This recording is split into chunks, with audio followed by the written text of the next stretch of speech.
Seringkali muncul di pertanyaan publik adalah bagaimana garansi atau jaminan untuk mendapatkan vaksin yang aman ya, Dok ya? Ya, baik. Kita harus memahami bahwa saat suatu vaksin itu digunakan secara luas oleh masyarakat, berarti dia sudah mendapatkan izin edar. Di negara kita izinnya dari Badan POM. Kalau suatu vaksin sudah mendapatkan izin dari Badan POM, artinya sudah melalui serangkaian tahapan yang panjang sekali. Apa saja? Yang pertama adalah uji preklinis ya.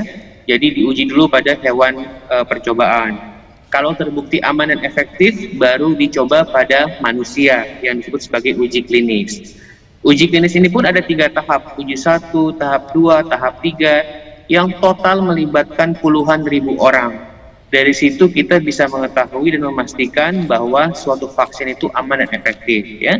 Jadi kalau kita sudah vaksinnya beredar, dapat izin, itu sudah pasti aman dan efektif. Oke Dok, Dokter Dirga mungkin bisa juga berbagi informasi ya, bagaimana kira-kira contoh sukses penanganan kasus pandemi dengan vaksin ini, Dok? Ya, baik. Salah satu contoh keberhasilan program vaksinasi yang paling fenomenal adalah musnahnya satu penyakit ya, yang disebut penyakit smallpox atau variola. Sejak tahun 1900-an ini penyakit sudah musnah. Padahal dulu 1 dari 3 orang yang sakit ini itu meninggal. Itu satu. Yang kedua, kita sekarang bisa melihat dunia sedang berupaya untuk mengeliminasi atau menghilangkan penyakit campak dan penyakit polio. Dan kita bisa sama-sama saksikan bahwa sudah beberapa tahun terakhir Indonesia dinyatakan bebas polio. Ini merupakan bukti nyata dari imunisasi yang berhasil dengan cakupannya yang tinggi. Oke, jadi dunia saat ini sedang menghilangkan penyakit campak dan polio, dan juga ada kisah tentang penyakit variola ya, Dokter Dirga ya, yang juga sudah musnah ya. Dok, lalu apakah yang bisa menjadi prasyarat untuk terbentuknya kemudian herd immunity atau kekebalan kelompok, Dok? Ya, dalam vaksinasi memang dikenal konsep herd immunity ya. Jadi artinya bahwa disebut sebagai kekebalan kelompok atau kekebalan komunitas. Bila dalam suatu masyarakat ya, dalam populasi itu cakupan imunisasinya tinggi, artinya banyak orang yang diimunisasi, maka orang tersebut tidak hanya terlindung secara pribadi, tetapi juga dia melindungi orang-orang di sekelilingnya ya, sehingga disebut sebagai kekebalan komunitas. Ini syaratnya ada 2. Yang pertama, vaksinnya mesti efektif ya, efektivitasnya baik. Yang kedua, memang cakupan imunisasinya harus tinggi, setidak-tidaknya 60-70%. Oleh karena itu kita bersama-sama ya, pemerintah, para dokter, tenaga kesehatan, semua menginginkan bahwa semua program imunisasi rutin itu cakupannya harus tinggi, paling tidak 90% gitu. Baik Dokter Dirga, saya catat juga nih, cakupan imunisasi tinggi bahkan sampai 90% dan vaksin harus efektif ya Dok? Betul Dok? Ya, betul. Dokter Dirga, mohon dijelaskan soal proses pembuatan vaksin Dok, dari mulai riset, uji klinis, teknologi, produksi, distribusi, sampai supply-nya untuk menjamin keamanan. Baik. Ya. Jadi memang proses pembuatan vaksin ini suatu proses bioteknologi yang amat sangat rumit memang ya. Jadi kita tentukan dulu pertama, biasa kita membuat vaksin apa nih dari titik nol kan. Lalu kita buat formulasinya yang tepat seperti apa. Lalu tadi setelah itu kita uji coba dulu pada hewan percobaan untuk membuktikan keamanan dan efektivitasnya. Lalu pada hewan itu terbukti aman dan efektif, maka kita uji coba pada manusia yang ada 3 tahap tadi, tahap 1, tahap 2, tahap 3 ya, yang total melibatkan puluhan ribu orang. Sekali lagi bahwa dalam proses uji klinis ini tujuan yang paling utama adalah satu, harus memastikan safety atau keamanan. Karena kalau kita bicara soal vaksin, tidak ada tawar-menawar tentang keamanan, itu mutlak ya. Yang kedua baru kita bicara tentang efektivitas. Nah, setelah 3 tahap tadi, maka bila dinyatakan aman dan efektif, suatu vaksin akan mendapatkan izin edar dari Badan POM kalau di Indonesia. Dan jangan lupa, setelah mendapatkan izin edar dan kita gunakan secara luas, vaksin tersebut masih akan dimonitoring, ya, disebut sebagai fase 4 atau post. Baik, Dok. Mas Ganet, jadi pada saat sudah diketahui positif itu memilih untuk isolasi mandiri ya, bersama-sama dengan istri dan juga 2 anak ya, Mas Ganet? Iya. Jadi tidak dirawat? Tidak dirawat, bahkan kalau obat itu, itu gimana? jadi saya dan anak saya yang paling kecil, kami itu orang tanpa gejala, istri saya kehilangan indera penciuman, anak saya yang perempuan yang besar kehilangan indera penciuman dan indera pengecap. Gejala mungkin sedikit relatif lebih banyak di istri, jadi dia ngerasa badannya sakit-sakit badannya dan pindah-pindah, ada rasa lemas gitu ya, sehingga di hari ke-8 oleh dokter rumah sakit waktu itu setelah konsul lalu diberi obat gitu ya, obat antivirus, tapi dengan konsul dan diskusi yang panjang. Tapi setelah itu sih kami tetap melakukan isolasi mandiri, dan di hari ke-14 setelah diskusi dengan ada dokter di klaster kami dirujuk ke satu rumah sakit di daerah Tangerang untuk melakukan swab test.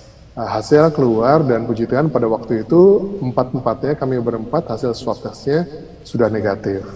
Ya, jadi setelah itu kami masih perpanjang masa isolasi mandiri, kami perpanjang sama 2 minggu ke depan, lebih ke pemulihan ya, recovery.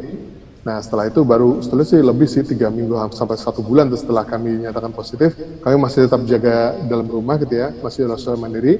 Baru setelah itu kami kembali ke kegiatan semula. Gitu, Oke, Mas Ganet, kisahnya sangat menarik. Saya juga pengen lebih mendalami ketika masa isolasi mandiri di rumah itu ya, selama 14 hari kan juga tentunya aktivitas yang dilakukan gitu, makanan yang dikonsumsi untuk Mas Ganet atau istri atau anak-anak gitu, itu kan berbeda-beda treatmentnya. Kira-kira seperti apa tuh, Mas Ganet? Nah, kemarin itu kebetulan waktu kalau pola makan ya sebetulnya puji Tuhan tetangga di sini luar biasa ya. Kebetulan saya dan keluarga adalah quote-unquote pasien pertama COVID-19 di kompleks kami gitu ya. Jadi mungkin seperti kayak shock terapi juga buat di kompleks kami, ngerasa bahwa ternyata bisa terjadi di kompleks kita. Yang disyukuri adalah dukungan dari keluarga dan tetangga di sini luar biasa. Jadi bahan makanan kami nggak berkekurangan sama sekali, walaupun nggak bisa keluar. Padahal bisa pakai belanja online, tapi susu kaleng, terus ada buah, telur, dan banyak hal termasuk sayur itu kami dapat supply. Sehingga ya udah kami masak sendiri di rumah. Kebetulan saya dan istri itu mengurangi karbohidrat dan gula gitu ya. Sebenarnya kalau anak-anak sih normal aja, cuman kami pastikan karena toh masak sendiri, jadi kan jauh lebih tahu tuh mutu masakan yang kita hidangkan buat anak-anak. Jadi selain makanan yang sehat tadi, secara spesifik saya dan istri mengurangi karbo dan gula, lalu vitamin sih, multivitamin, ada suplemen lainnya itu ya. Dari rekomendasi teman, itu semua kami konsumsi itu secara rutin selama 14 hari, bahkan lebih dari setelah masa isolasi mandiri itu yang kami konsumsi. Itu jadi menjaga kesehatan dari situ sih. Sama yang paling penting sih tadi sih, jadi positive mindset, nggak usah dipikirin terlalu jauh. Ya udah dijalanin sama-sama, bukan cuma kita berempat pasiennya di seluruh dunia gitu, masih banyak orang lain, banyak sekali yang care dengan kita, yang mau bantu kita, kita jalanin sama-sama aja. Gitu. Nah itu soal positive mindset ini sangat menarik Mas, tapi saya juga pengen tahu sebetulnya ketika masa 14 hari itu bagaimana Mas Ganet, istri dan anak-anak, apakah masih tetap konsultasi dengan dokter, periksa ke dokter, itu frekuensinya seperti apa Mas? Konsultasi dengan dokternya itu kami sepanjang 14 hari itu kalau saya hitung sekitar 4-5 kali. Gitu. Itu diskusi dengan dokter di rumah sakit tempat kami swab test. Saya diskusi juga dengan beberapa orang teman yang dokter, termasuk dengan puskesmas Jadi masing-masing dua, ada yang satu, ada yang 2 kali kami komunikasi. Jadi itu sih kami menjaganya.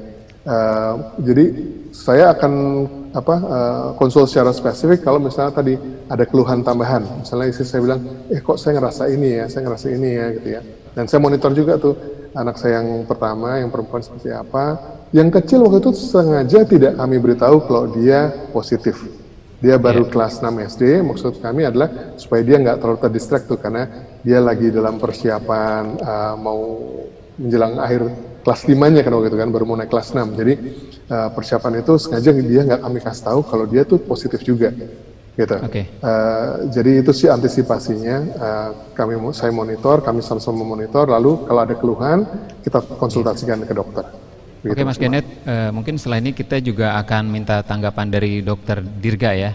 Tapi saya pengen tahu Mas Genet, bagaimana ketika benar-benar dinyatakan sembuh gitu, dan kemudian apa yang berubah dari misalnya pola hidup, gaya hidup gitu. Setelah dinyatakan sembuh itu, fase selanjutnya yang dijalani itu kira-kira seperti apa oleh keluarga Mas Genet? Setelah sembuh, dinyatakan sembuh ya terus terang bersyukur banget sih. Bersyukur kepada Tuhan bahwa kami berempat bisa sembuh dari hal ini gitu ya, dan tidak ada gangguan yang terlalu yang menyusahkan lah, maksudnya yang parah gitu ya. Kami aman-aman saja, kami sembuh gitu ya. Itu kami bersyukur luar biasa gitu ya. Termasuk bersyukur kepada orang-orang di sekitar kami yang care terhadap keluarga kami gitu ya. Nah, kedepannya sebetulnya gini, jadi yang saya lakukan adalah saya banyak berbagi, terutama kalau ada teman-teman yang punya saudara, tetangga yang mengalami hal serupa. Saya bilang, ini dari kacamata saya, orang biasa penyintas COVID-19. Ini yang saya lakukan, ini yang saya makan, ini saya minum. Semoga apa yang saya bagikan bisa berkenan dan bisa membantu gitu ya, mempercepat proses kesembuhan dari tetangga, teman, saudara, siapapun dari teman-teman saya gitu ya. Jadi kami banyak berbagi. Terus yang prinsipnya itu saya pakai prinsip dengan keluarga, kita nggak pernah jadi guard kita, maksudnya kehati-hatian kita nggak boleh turun sama sekali. Kita nggak bilang sombong bahwa kita udah sembuh, kita pasti udah punya antibody. Enggak gitu ya. Jadi kita tetap jalankan protokol seperti bahkan sebelum kita mengalami. Kita sudah jalankan sepenuhnya pun kita masih bisa kena. Jadi ya udah, kita jaga hal itu tanpa berkurang sedikit pun. Dan saya pakai suatu prinsip, saya bilang sama keluarga, saya bilang, anggap orang lain yang berhadapan dengan kita itu OTG. Kita nggak tahu dia sakit, tapi kita berhati-hati. Kalau dia nggak pakai masker, kita bilang, tolong dong pakai maskernya kalau mau ngomong sama saya. Kasarnya begitu. Jadi nggak usah ragu-ragu untuk mengingatkan orang, menegur orang, karena ini kan untuk kebersamaan kita, untuk kesehatan kita bersama. Kurang lebih gitu, Mas. Yang menarik tapi sangat dibutuhkan, Mas.